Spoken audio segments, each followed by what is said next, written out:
Have you ever felt like you're doing everything right on YouTube, but your videos just aren't landing? The good news is it's probably not your ideas or your effort, but an overlooked mistake that can actually quietly stall your channel for months or even years. When you start a YouTube channel, your natural instinct is to tell everyone. You tell your friends, you tell your family, you post it in the group chat, and on the surface, this feels supportive. But what I've learned is this is actually one of the most misunderstood parts of starting a YouTube channel, or any brand for that matter on any platform. Now, this isn't coming from a guru place. I'm still early in the journey myself, so I'm living this in real time. And I actually want to share with you what I've learned both psychologically and strategically. I'm going to break this part up into two main aspects.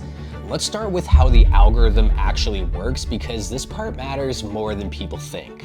When your friends and family watch your videos, they're not watching because they're interested in your niche. They're watching because it's you, and the algorithm doesn't know that. Its job is to figure out who the content is for and to show it to more people like that. So if the first people that view your video is your mom, who doesn't really care about fitness content, she's just watching it because it's you, well, then the algorithm is gonna show your content to more people like your mom, who don't care about fitness content. And putting it simply, when people stop engaging, the video stops getting pushed, because it signals to the algorithm that the content is bad, but in fact, the content might not be bad.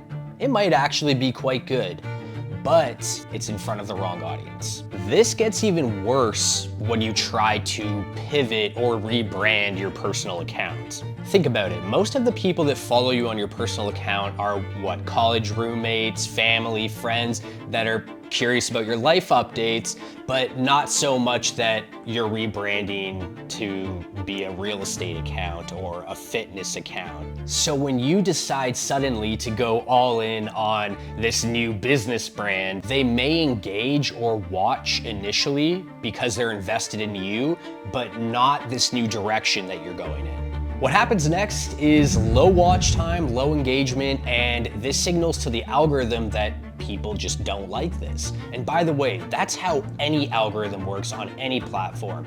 Its job, to put it simply, is keep people watching on the platform for as long as possible so we can serve them ads and make money.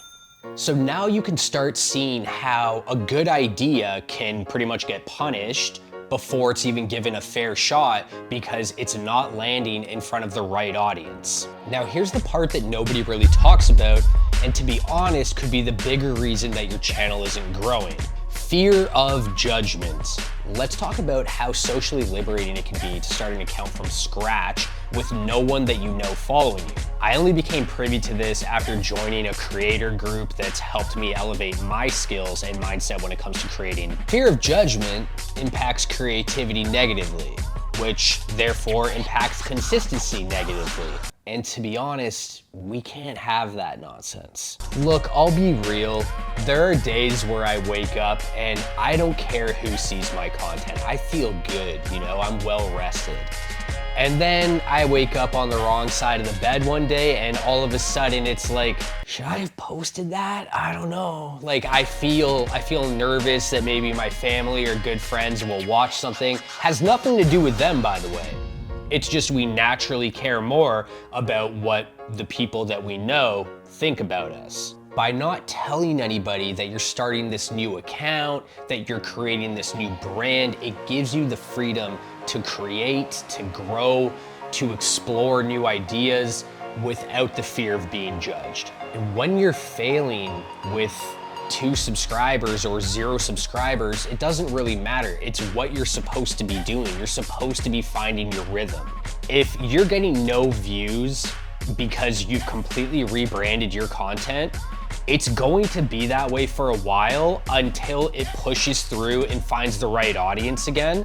And if you don't want to go through that, then I highly suggest just starting a new account. When I created a new account, I just busted through the gates. Like I was creating every day at one point. When you create a new account, you're gonna feel like this weight has been lifted off your shoulders and you're no longer gonna have that fear of judgment.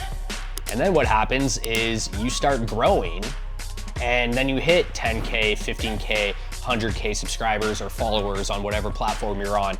And all of a sudden it's like, I don't really, at that point, enough people know about me that it's like, oh yeah, that's just Joe. He's just doing his thing. He's the video guy, he's the marketing guy, whatever your content is. The real challenge here is staying in the game long enough to be successful.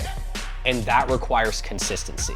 And the biggest reason that people quit isn't lack of skill, pressure from views, pressure from judgment. And if we want to stay consistent for long enough to actually get good at our craft, we need to remove as many barriers as possible. And not telling anybody does exactly that. But despite where you are in your journey as a creator, your mindset matters. And I feel like if you're more on the fragile, then I feel like starting a new account really puts up those walls to protect you from whatever it is that you're afraid of. And I promise you, creativity is like a muscle. If you don't use it for a while, you kind of lose it, and it takes you a while to get into it. But the more that you create, you'll realize the bigger you grow, the more eyes are on you and the more people will have opinions. But that's kind of the cost of doing business online. In my opinion, start fresh.